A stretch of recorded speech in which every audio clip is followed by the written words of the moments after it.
Boa noite, meu nome é Zilan Costa Silva e aqui é o Jogo do Poder. O tema essa noite é Direitos Humanos. Para falar sobre esse tema, nós temos Juliette Roubichet, que é professora de Direitos Humanos na universidade, é também presidente da Comissão de Direito Internacional do Instituto dos Advogados do Brasil, secção aqui da Bahia. Juliette, é um prazer tê-la aqui de novo com a gente. O prazer todo meu, porque eu sou sua fã, Zila. Obrigado, Juliette. Agora, me diga uma coisa, Juliette, bora falar sobre direitos humanos. Direitos humanos é um tema um pouco mal entendido por uma parte das pessoas, né? Mas vamos começar esse primeiro bloco fazendo uma introduçãozinha, o que é efetivamente direitos humanos. O que é direitos humanos? E quando foi que surgiu? E por que essa discussão aí? Os direitos humanos são essenciais, né, para entender nosso mundo contemporâneo e realmente, infelizmente, se tornaram um tema polêmico, né? Talvez alguns políticos precisaram criticar esses direitos humanos para sustentar sua ideologia. Mas o que são os direitos humanos? Simplesmente são os direitos subjetivos garantidos pelo direito internacional e que visa o quê? A proteger os interesses fundamentais, essenciais da pessoa humana. Seria um pouco a tradução internacional do que era chamado antigamente de direitos naturais? Não. Direito natural é um conceito que visa esses direitos inerentes à pessoa humana. E verdade que consideramos hoje que o que faz parte desses direitos naturais são os direitos humanos. Significa que são direitos inalienáveis que ninguém pode violar também. Agora ele surge nos documentos internacionais, efetivamente, na modernidade, né? Então, para ser corretos, mas tem uma confusão, direitos humanos normalmente são esses direitos essenciais consagrados pelo direito internacional. E quando são incorporados na legislação nacional, como na Constituição Federal de 88, deveríamos chamá-los de direitos fundamentais. Mas vamos falar hoje de direitos humanos no seu sentido mais amplo, esses direitos que visam realmente a proteger os interesses essenciais, fundamentais da pessoa humana. Você acha que a teoria dos direitos humanos ela evoluiu ao longo do tempo? Desde a época que você fez seu doutorado lá em Paris, na Sorbonne, até hoje, você acha que houve uma evolução ou basicamente a doutrina é mais ou menos a mesma?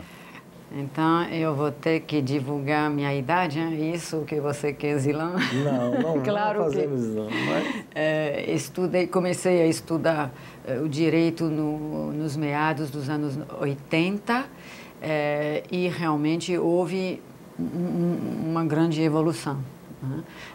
Inicialmente, quando eu estudei, se falava mais dos direitos individuais, políticos, civis, minha liberdade, minha intimidade, e pouco a pouco os direitos coletivos começaram a se tornarem mais importantes, os direitos econômicos, sociais, culturais, e a partir dos anos 90 também se falou mais da universalidade desses direitos, que era, alguns consideram que esses direitos humanos eram direitos do Ocidente, que tem uma visão mais individualista da sociedade, sem tomar em consideração a coletividade como as civilizações asiáticas, africanas valorizam, por exemplo. Também essa questão da indivisibilidade. Se falava em geração de direitos humanos. A primeira geração eram esses direitos individuais, a segunda, coletivos, a terceira, esses direitos mais difusos, direitos ambientais, etc, etc. E hoje nós consideramos que se não pode falar da liberdade de expressão sem vincular as questões por exemplo, de segurança alimentar, sobre uma pessoa. Você não pode proteger a dignidade de uma pessoa que não se alimenta corretamente para viver, às vezes sobreviver, ou que não tem alojamento digno. Então, tudo isso evoluiu bastante, claramente. Mas nós partimos do individual para o coletivo, né? Essa é a direção que está acontecendo. Mas você acha que existe uma compreensão geral do que é esses direitos humanos ou é muito específico dos estudiosos? Porque todo mundo fala de direitos humanos, mas muita gente fala muita besteira, né? É verdade que acabei de dizer que esses direitos humanos são esses direitos subjetivos que visam proteger os interesses essenciais. O que é um interesse essencial? Então, é interessante. Tem alguns que ninguém vai contestar, que estão, aliás, para os brasileiros, que espero tiveram a curiosidade de ler essa linda Constituição de 88, no artigo 5º. Essas liberdades fundamentais, liberdade de expressão, de reunião, direito à vida, à integridade da pessoa, etc.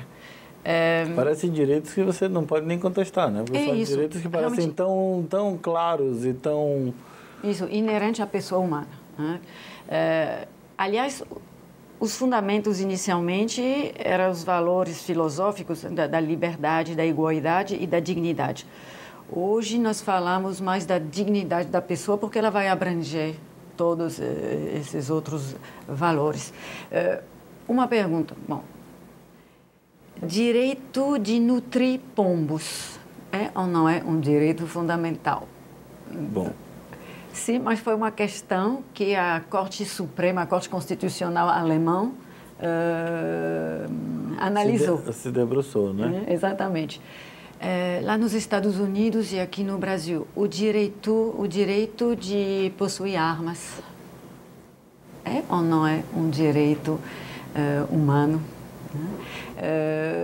Direito de cavalgar na floresta, são exemplos que foram realmente resolvidos por cortes supremas no mundo. Então, é sempre difícil, em função também da região, da época. Vamos ver que... Mas esses direitos começam a surgir com a Revolução Francesa, com o documento originário lá, os direitos do homem, né? Aquele de 1791. 89. A declaração... 91 é a época do terror, né? Então, isso. E, aliás, esses direitos humanos, né, você pode estudar, começaram já com os grandes textos sagrados. Já no Velho Testamento, na Bíblia, no Corão, vocês têm surgimento desses primeiros direitos humanos que não podem ser violados, mas realmente na época contemporânea surgiram com a Declaração Universal dos Direitos Humanos. Eu queria falar um pouco sobre como é que... De 48, que foram consagrados depois dessa tragédia da Segunda Guerra Mundial e do Holocausto. Então, a partir dessa data que a gente considera, não é nem na Revolução Francesa, mas sim o documento da ONU original. Como ramo de direitos humanos, realmente depois da Segunda Guerra Mundial. Mas nós sabemos que temos direitos pioneiros, os direitos trabalhistas, consagrados pela Organização Internacional do Trabalho depois da Primeira Guerra Mundial, as normas oriundas também da Justiça Penal Internacional, do Tribunal de Nuremberg. Eu queria falar um pouco sobre a atual situação dos direitos humanos, o pensamento dos direitos humanos no Brasil, mas vamos fazer isso no próximo bloco, tá bom?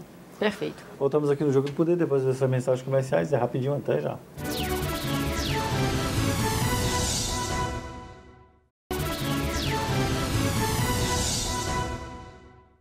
Estamos de volta aqui no Jogo do Poder, conversando esta noite com Juliette Roubichet, falando sobre direitos humanos. Estamos entendendo um pouco como é a situação dos direitos humanos, a sua origem no bloco passado, e agora vamos falar sobre como é visto os direitos humanos no Brasil. Desde do final da Segunda Guerra Mundial, o Brasil recebeu um número afluxo de informações sobre direitos humanos. A gente está falando muito em planta direitos humanos, etc. Quando foi assinado esse documento internacional, o Brasil vivia na ditadura de Vargas. E depois disso, tivemos vários fluxos e refluxos da política brasileira. E como é que você vê a história dos direitos humanos no Brasil até hoje? Rapidamente, Zilão, com certeza você conhece melhor, mas os direitos humanos foram ignorados, para não dizer negados, até os anos 80. A partir dos meados dos anos 80, teve esses movimentos sociais reivindicando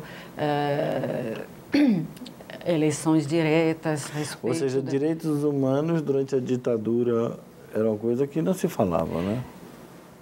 Mais ainda, não se tinha. Pelo menos surgiram as principais convenções de direitos humanos, os pactos de 66 sobre os direitos civis e políticos, outro pacto sobre os direitos econômicos, sociais e culturais, o Pacto de São José, a Convenção Americana de Direitos Humanos, de 69, as convenções internacionais que visavam lutar contra a discriminação contra a mulher ou contra discriminação racial, etc., foram ratificados. O que é a ratificação? Se transformar em lei no Brasil, né? Isso, é introduzir esse instrumento internacional no sistema jurídico interno. Significa que o juiz brasileiro vai ter que obrigar a tomar em consideração as normas contidas nessas convenções. Então, esses instrumentos internacionais começaram a serem ratificados a partir dos anos 90. Ou seja, depois de ter acabado todo o processo de transição democrática do Brasil. Ou seja, só a democracia implantou direitos humanos. Isso. E a Constituição de 88 realmente é uma síntese de todos esses instrumentos internacionais, da Declaração Universal de Direitos Humanos de 48, desses dois pactos de 66 que eu citei, da Convenção Americana de Direitos Humanos, consta hoje na Constituição e em várias outras leis. E, por exemplo, o Pacto de São José foi ratificado em 92. Agora, isso tudo provoca que o Brasil é tardio no aprendizado dos direitos humanos.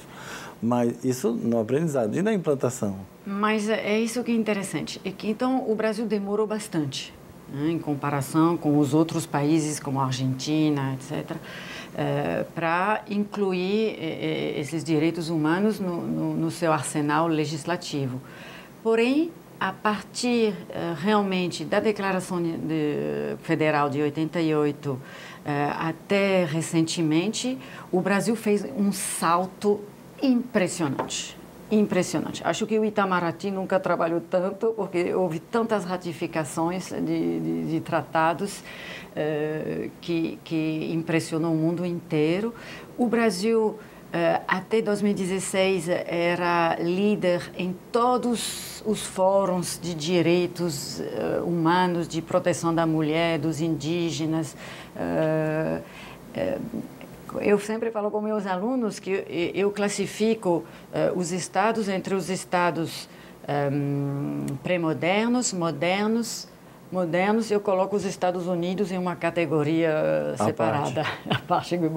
E os estados pré-modernos são os estados que em guerra, em situação de guerra ou de catástrofe natural, tipo o Haiti hoje, e que não se preocupa muito em aplicar o direito internacional, não é uma prioridade.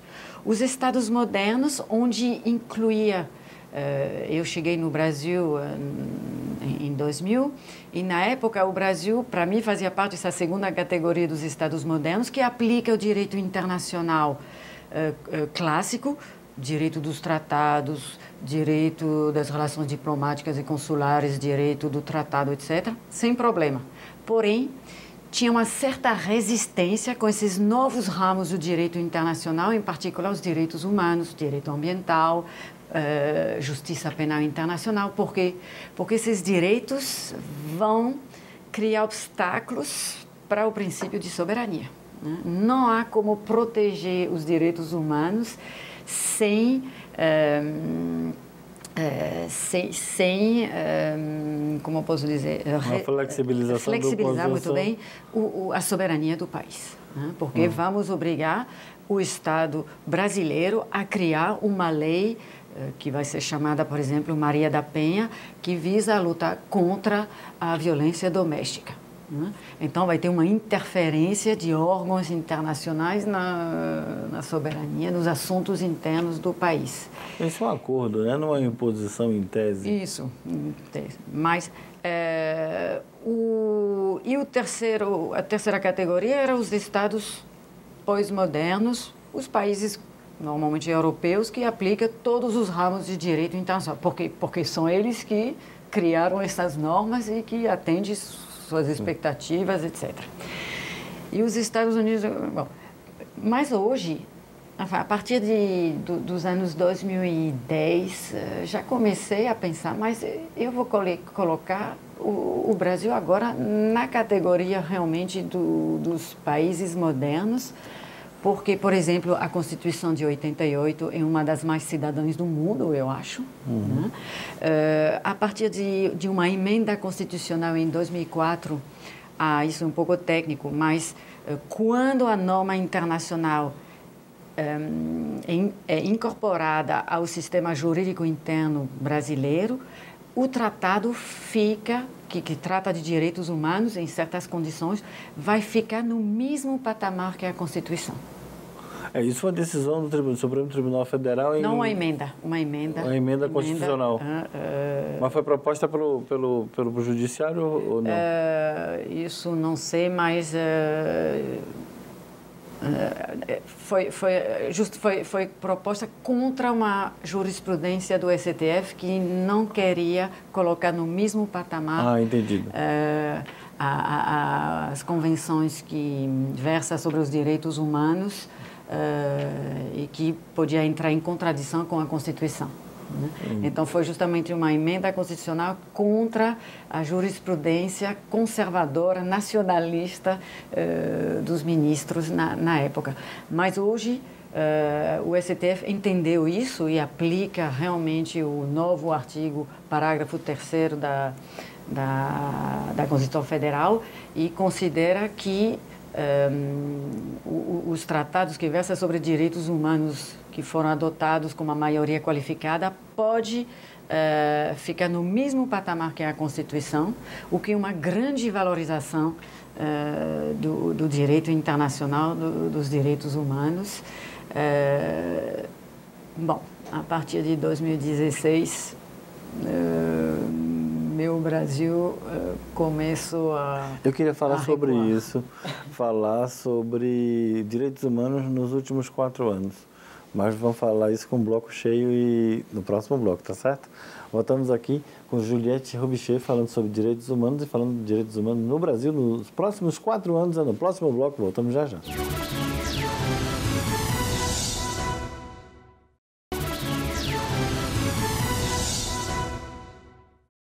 Estamos de volta aqui no Jogo do Poder, conversando essa noite com Juliette Roubichet, falando sobre direitos humanos. No bloco passado entendemos um pouco da evolução do direito humano no Brasil e agora vamos falar especificamente dos últimos 4 anos. Juliette, você que é uma atuante, professora, que está aqui no Brasil desde os anos 2000, o que foi que aconteceu nos últimos 4 anos em relação aos direitos humanos? Zilan, aliás, poderemos começar já em 2016, né, com o que alguns chamam de golpe constitucional, né, porque já teve um grande retrocesso já no governo Temer e que foi acentuado claramente no governo Bolsonaro. No governo Temer foi realmente o início da destruição do Código de Trabalho, da Previdência e que conheceu que continuou com o governo Bolsonaro.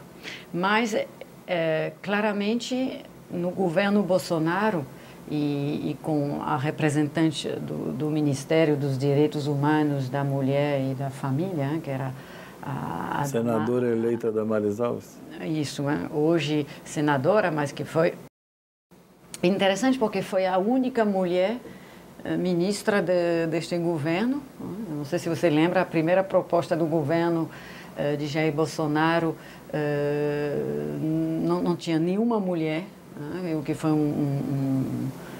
houve uma reação da sociedade, então finalmente ele nomeou Damares, que se tornou, acho, a ministra mais estável deste governo e que imprimiu realmente na agenda política do governo Bolsonaro sua marca muito forte, conservadora, retrógrada, talvez poderia falar, ultraconservadora no que tange aos direitos humanos e também da mulher. Mas o que foi que especificamente foi feito que você pode dizer que é uma destruição dos direitos humanos? Isso, vamos ver alguns exemplos. Mas eu tive curiosidade de olhar, por exemplo, um índice muito importante que se chama o IDH, o Índice de Desenvolvimento Humano, que é um índice usado pela ONU, a PNUD, o Programa das Nações Unidas de Desenvolvimento, e que vai calcular em função de critérios como a renda, a educação e saúde, qual é a evolução, qual é o IDH, esse índice, para fazer um ranking mundial. Então, interessante. Então, teve recentemente, em setembro de 2022, esse relatório do PNUD, que dizia o quê? Que o IDH, então, mais próximo de 1, melhor. Em 1990, o IDH do Brasil era de 0,613, quase próximo do IDH global, do mundo inteiro. Em 2015, salto enorme, falei para você, era de 0,753. Maior acima da média. Que a média de 724. 2021, estagnação, para não falar de declínio, continua 0,754. É verdade que com a pandemia esse IDH baixou de maneira geral, porém, globalmente ficou 0,732. Significa que hoje o Brasil ficou atrás da Argentina, Costa Rica, Panamá, República Dominicana e Cuba, que fica bem acima do Brasil. Então, o Brasil, recentemente, entre 2019 e 2021, caiu de 3 posições. Ficou nunca sei falar isso, no 87º lugar. 87, é o número 87. 87 lugar no ranking global, enquanto em 2014 estava no 75º lugar. Né? Então, já é um dado objetivo que ninguém pode contestar. Então, nós caímos 13 posições, né? Isso. Como se manifestou esse desprezo pelos direitos humanos? Primeiro, no discurso. Falar direitos humanos, o direito dos bandidos, etc. Aliás, é muito engraçado de ver que os que participaram dos eventos de 8 de janeiro, de vandalismo dos bens públicos do Brasil, os que usaram violência, etc., que hoje os que cometeram crimes estão em prisão preventiva, estão reclamando da qualidade da prisão? Sim, estão reclamando das condições de detenção e reivindicando o respeito dos seus direitos humanos. Então, eu gostaria de saber... Mas não eram eles mesmos que diziam que direitos humanos eram para homens direitos? É isso, né? Então, acho que hoje, talvez, eles vão se tornar grandes defensores, ativistas dos direitos humanos e entender que não, os direitos humanos não são para os bandidos, são para todos. todos, né? Porque... Inclusive para eles que nunca defenderam os direitos humanos. Isso. Né? Aliás, até para eles que são acusados de crime gravíssimo contra a democracia, etc. Né? Muitos ativistas sofreram perseguição, alguns morreram, o Brasil ainda é campeão em assassinatos de ativistas de direitos humanos. Então, já teve todo esse clima desfavorável aos direitos humanos. Como isso se manifestou concretamente? Você tem razão. Eu fui olhar também a questão do investimento, porque direitos humanos significa o quê? Que são direitos consagrados por instrumentos jurídicos, porém, o que é essencial, o que uma resolução 41/120 da Assembleia Geral da ONU fala, que precisa de instrumentos para implementar, tornar concretizar esses direitos humanos. É por isso que todas essas convenções que eu citei têm seu próprio comitê, que vai fiscalizar quem aplica, quem não aplica, quem viola, se houver violações, será que tem investigações, quais são as sanções, etc. Mas o Brasil não é muito fã de aplicar convenções internacionais, não. Nunca foi, né? Acho que teve realmente na década de 2005, a partir de 2000 até 2015, aplicava, tinha realmente um grande esforço. Mas depois disso acabou. Que foi elogiado por todas as organizações internacionais. Bolsa Família, por exemplo, foi muito elogiado pelo PNUD, que eu acabei de citar, pelas Nações Unidas. Por exemplo, a luta contra a escravidão, o trabalho das crianças, o trabalho das mulheres, etc. Não era suficiente, mas tinha políticas públicas interessantes. Você acha, por exemplo, que o que foi feito nos últimos 4 anos, você acha que poderá, de alguma forma, ter repercussão internacional e isso ser julgado em tribunais internacionais? Você acha que há a possibilidade disso acontecer? Repercussão internacional já teve. Infelizmente, o Brasil hoje está nos holofotes por causa da crise dos Yanomamis. Mas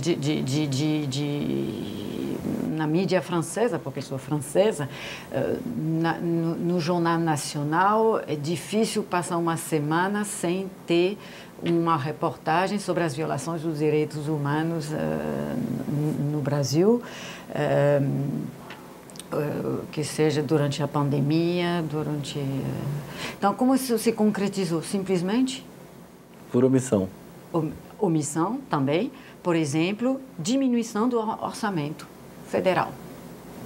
Eu fui pesquisar também, isso são dados do Instituto de Estudos Socioeconômicos, e o estudo se chama A Conta do Desmonte, Balanço Geral do Orçamento da União. E quais são as conclusões? Por exemplo, execução financeira da promoção da igualdade racial, muito importante no Brasil, diminuiu de mais 8 vezes entre 2019 e 2021. Outro exemplo, recursos gastos com ações voltadas para as mulheres, o que foi muito importante, porque durante a pandemia a violência doméstica, os abusos sexuais aumentaram, como no mundo inteiro. Porém, no Brasil, esses recursos gastos para lutar contra essas violências domésticas, contra a discriminação contra a mulher, esses recursos caíram também de 46%. E o último exemplo, execução das verbas destinadas ao sistema socioeducativo, encolheu, quanto a ele, de 70% entre 2012 e 2021. Então, o que descobri também é que o Ministério Público Federal normalmente investiga quando tem despesas excessivas, etc. E acho que isso é novo. Eu acabei de ver que o MPF abriu uma investigação civil vou ler o que li, o trabalho da Damares no Ministério em função da baixa execução orçamentária da pasta nos últimos anos. Então, isso é uma primeira manifestação, é mais que omissão, é realmente retratação e vontade de terminar com essas políticas públicas que visa lutar contra a desigualdade, contra as questões de violência tão graves. Essas ações, na sua opinião, vão ensejar processos internacionais? Mas essa resposta é no próximo bloco, viu? Voltamos aqui com Juliette Roubichet, no Jogo do Poder, falando sobre direitos humanos. É rapidinho, até já.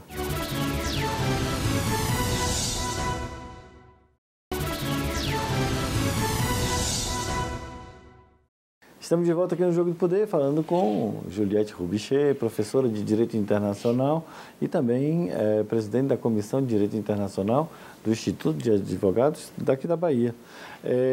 Juliette, no bloco passado eu fiz uma pergunta e, obviamente, no último bloco aqui do programa a gente fica um pouco mais quente. Você acha que vai ter processo internacional contra líderes brasileiros por ações que eles tiveram enquanto no poder? Estou falando de Bolsonaro, Damares ou outros ministros. Pode ter. Já, por exemplo, quem está na frente dessa possibilidade é o Tribunal Penal Internacional, que foi criado pelo Estatuto de Roma em 98 e que entrou em vigor, começou a atuar em 2002. Que o Brasil assinou, ratificou. É membro e esse portanto tribunal, tem que obedecer. Claramente, é um dos órgãos internacionais de concretização desses direitos humanos e esse Tribunal Penal Internacional, ele julga os indivíduos que cometeram um dos quatro crimes internacionais. Então, que é o crime de agressão, mas como, por exemplo, seria Vladimir Putin agrediu a Ucrânia, aqui não se aplicaria, mas tem os outros que são os crimes contra a humanidade, crimes de guerra e crime de genocídio. Crimes de guerra não tem, né? Porque afinal não tem. Então, crimes contra a humanidade, isso me parece um leque gigante e aberto. Eu também sou contra essas coisas penais muito abertas assim. Mas esse problema de banalização. Não é? Mas você acha que teve alguma ofensa a direitos humanos internacionais tão grave a ensejar a ação do Tribunal Penal Internacional contra Bolsonaro ou qualquer de seus ministros? Bom, não vamos falar dos Yanomamis, não. Estou falando de outras... Não, isso. Esse tribunal é recente. Tem antecessores, né, que era o Tribunal de Nuremberg, que foi criado em 1945. Nós tivemos o Tribunal Penal Internacional da ex-Jugoslávia, Tribunal para Ruanda, de 93 e 94. Porém, esse tribunal é um tribunal permanente e que só tem 20 anos, o que é pouco, né, para criar uma jurisprudência. Já tem. Então, já estamos com casos assim novos que esse tribunal vai enfrentar. Eu acho que a pandemia da Covid-19 vai oferecer também novas oportunidades de definir melhor esses crimes, né? Por exemplo, o fato de o presidente Bolsonaro... Eu vou ter que falar de pessoas porque é um a responsabilidade pessoal. A responsabilidade penal, mesmo a nível internacional, ela é pessoal. Então, tem que falar de pessoal.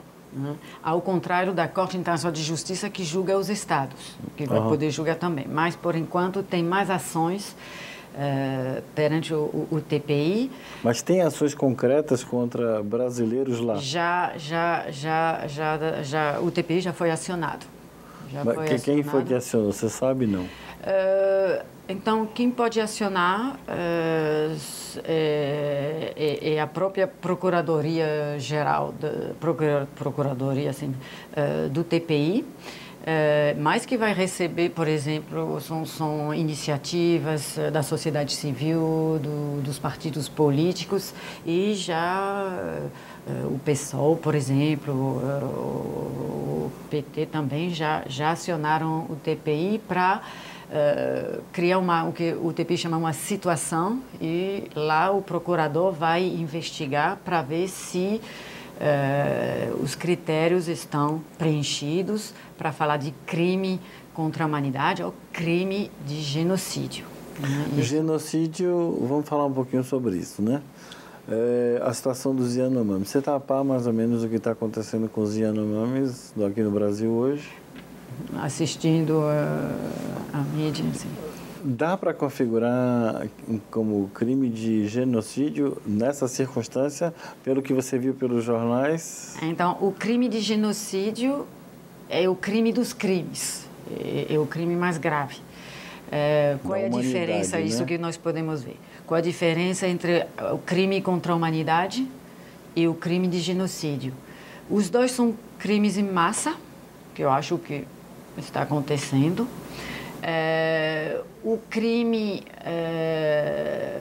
contra a humanidade pode ser, o crime de genocídio tem que ser justificado por razões étnicas, raciais. É justificado, talvez você tenha usado a palavra justificado, assim... Motivadas. Motivados. O crime motivado por razões étnicas. Isso que vai ter que comprovar, que é sempre mais difícil comprovar. Porque é uma coisa interna, né? Uma coisa subjetiva. Como é que você vai... Mas nós vimos que o Jair Bolsonaro, desde deputado, já tinha um discurso extremamente discriminatório contra os indígenas. Mas aí você, mesmo que a gente possa ter eventualmente, alguma coisa contra a postura política ou pessoal do ex-presidente, julgar alguém pelo que ele pensa é meio complexo, né? O que ele pensa, mas tem muitos atos. Como deputado, eu soube que ele fez poucas propostas legislativas, mas o que ele votou, seus discursos, pode servir de prova dessa vontade de discriminar uma comunidade específica, os indígenas. Outro critério que vai diferenciar o crime contra a humanidade do genocídio é o planejamento. Tá, mas de qualquer forma eu posso dizer que, tudo bem, mesmo que não se configure o genocídio, por causa da questão subjetiva, do objetivo de destruir aquela etnia ou aquele grupo de pessoas, mas eu posso configurar isso talvez como um crime contra a humanidade, né? Sim. Ou seja, mesmo que não seja mais grave como o genocídio... Isso. Alguma coisa pode ser que aconteça. Qualificado de crime contra a humanidade, sim. Além disso, ele pode ser julgado no Brasil por crimes também de natureza nacional, que estão no Código Penal brasileiro. Ou seja, não vai ser uma vida muito fácil, não, né? Não, talvez isso explique que ele não quer voltar tão cedo para o Brasil. Mas isso não independe, porque apesar dos Estados Unidos não ser membro do Tribunal Penal Internacional... Não são membros, sim. Não são, né? Mas se o tribunal mandar uma comunicação dizendo que ele vai ser processado, os Estados Unidos não segura ele também, não. É isso. Quem está no governo hoje nos Estados Unidos é o Biden, democrata, que não tem tanta proximidade com o Jair Bolsonaro, e acho que o ex-presidente brasileiro pode ficar preocupado. Mas não só ele, né? Não teria dificuldade para extraditar, para entregar um indivíduo que cometeu, acusado de crime internacional ao Tribunal Penal Internacional. Tá, mas você acha que isso efetivamente pode acontecer? Existem elementos para ser processado ou por crimes contra a humanidade ou contra ou de genocídio? Acho difícil. Genocídio ou crimes contra a humanidade? Genocídio acho muito difícil, porque, como você falou, a ideia é não banalizar esses crimes que são os mais graves, porque o TPI não tem vocação a julgar todos os crimes que estão acontecendo no mundo inteiro. É julgar realmente os mais importantes, os crimes de lesa humanidade. Nós vimos que recentemente o TPI começou a recuar, por exemplo, tem resistência em julgar chefe de estados ou ministros em exercício. Porque essas pessoas foram eleitas. Isso era uma intromissão muito grande, na ingerência muito grande na autodeterminação e autodeterminação dos povos. Dos povos, por exemplo. Porém, a opinião mundial realmente está pressionando seus governos a acionar o TPI para julgar o que aconteceu ou durante a pandemia ou o que está acontecendo hoje, que o mundo está descobrindo, mas que tem raízes bem mais antigas. Os indígenas sofrem. É verdade. Infelizmente, nós chegamos ao final do nosso programa falando dessa parte. Mas eu acho que a gente vai falar de novo sobre o Tribunal Penal Internacional se nós tivermos o ex-presidente sendo julgado por esse tribunal. E aí vamos ver ele gritando pelos direitos humanos, ou qualquer outra pessoa, né? Também os seus correligionários, eventualmente, que tenham participado dos eventos, gritando por direitos humanos. Acho muito interessante quem os negou, agora correndo atrás para ter os seus benefícios. A vida ensina, não ensina? Muito obrigado por você estar aqui. Sou eu que agradeço pelo convite, Zila. Muito obrigada. Voltamos na próxima semana com mais um assunto do seu interesse. Meu nome é Zila Costa Silva e aqui é o Jogo do Poder. Aqui você ouve e compreende o que vai acontecer no futuro. Até a próxima semana.